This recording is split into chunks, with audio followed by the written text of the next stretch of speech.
Today we're going to talk about air pollution in China, particularly in Shanghai.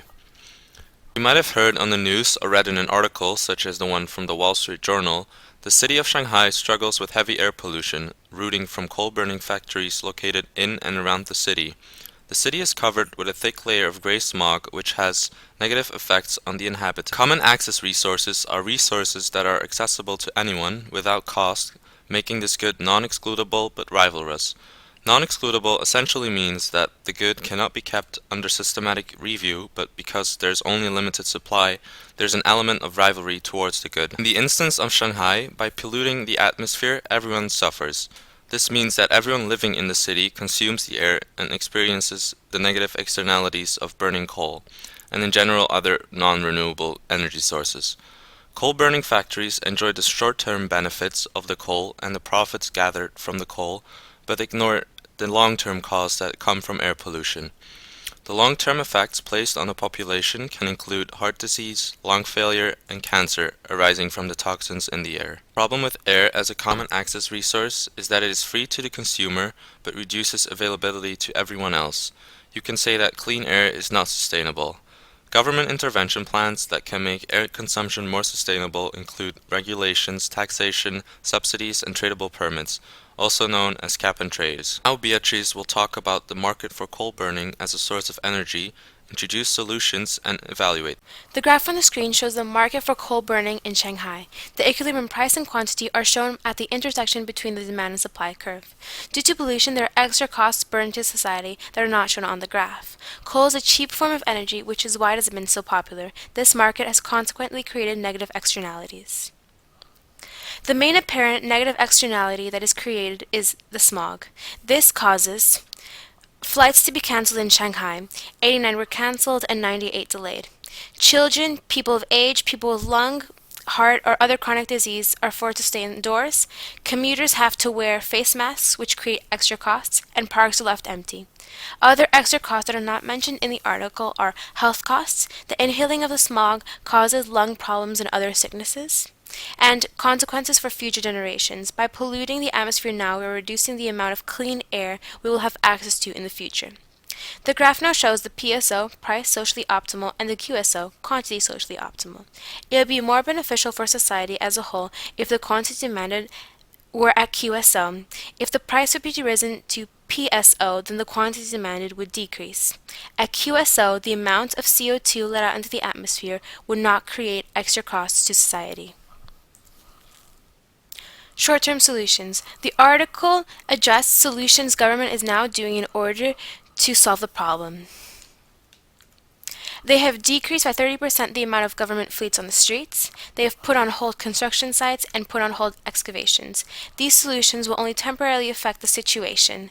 This is because the main consumers of coal are industries and factories, not government cars or construction.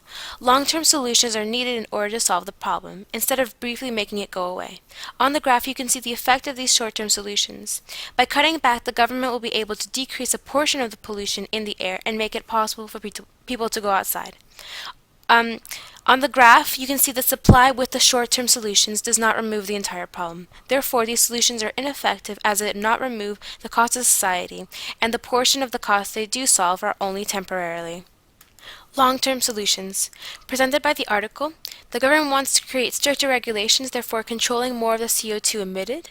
Also, banning of all burning of coal. And if we evaluate, we see that this is not very efficient because they'd only be banning coal burning in Shanghai, meaning that people outside of Shanghai will continue polluting, and the pollution will travel over to Shanghai, and the problem will not be solved. Also, banning creates unemployment of everyone in the coal industry. Other solutions are advertisement and awareness, using more efficient technology. Machines being used in Shanghai have not been used in Europe in decades, as they are extremely inefficient, causing a lot of pollution. If industries were to change to newer and more efficient technologies, the amount of CO2 emitted would decrease. Another option is emission permits, or cap on trade. The government would provide permits, a limited amount, and would distribute them among the industries. This would provide a disincentive for industries to pollute, as they would have to spend a lot of money on permits. Also, it would motivate industries to pollute less, as they would receive money for selling their permits. The downfall to this is that government would have to spend a lot of money to monitor companies to make sure that they are not emitting more than they're allowed to. Another thing is to incentivize people to use cleaner forms of energy. You can do this by subsidizing cleaner forms of energy or by taxing coal burning. Currently, coal is cheap, and meaning the marginal private cost is very low, and a tax would increase this price. The difficulty with finding long-term solutions is that one can never be 100% sure of the costs. Governments would have to spend a lot of money in investigation in order to obtain a number close to these costs. One option is awareness. Media awareness exposes people to the consequences of the smog. It incentivizes people to change. An example is Steve Aoki, a famous DJ, posted on his Instagram and wrote about the situation in Shanghai. This creates a global awareness which leads to a media pressure motivating change. Another solution is tax. On the graph, you can see that tax would decrease the negative externalities, therefore decreasing cost to society. This creates a new price equilibrium, PE1, and a new quantity equilibrium, QE1, which is more efficient as it creates less negative externalities. Positive aspects of a tax would discourage coal burning as a source of energy. Negative aspects are people are currently using coal as a source of energy because it is cheap. If the prices increase, companies might opt to cut back on workers instead of changing to cleaner sources of energy. This would lead to unemployment, and the smog issue in Shanghai would not be solved. Another option would be a subsidy on cleaner forms of energy. This would create a decrease in price for this option of energies and increase the supply available, incentivizing industries to switch to cleaner forms of energy. The downfall to this is represented in pink on the graph, because it shows that the money paid for the subsidy is actually paid by taxpayers. This creates an opportunity cost because the money could be used to improve education or roads, etc. Also shaded in blue is the total welfare lost due to the misallocation of resources resulting from a subsidy. While a subsidy would motivate people to use cleaner forms of energy and therefore decrease the amount of CO2 emitted, it would force the use of money that could be allocated elsewhere. After assessing these different options, we have come to the conclusion that a tax and a subsidy would most likely be the best solution. This is because a tax would discourage consumption, and the money collected by the tax could be used to subsidize cleaner forms of energy.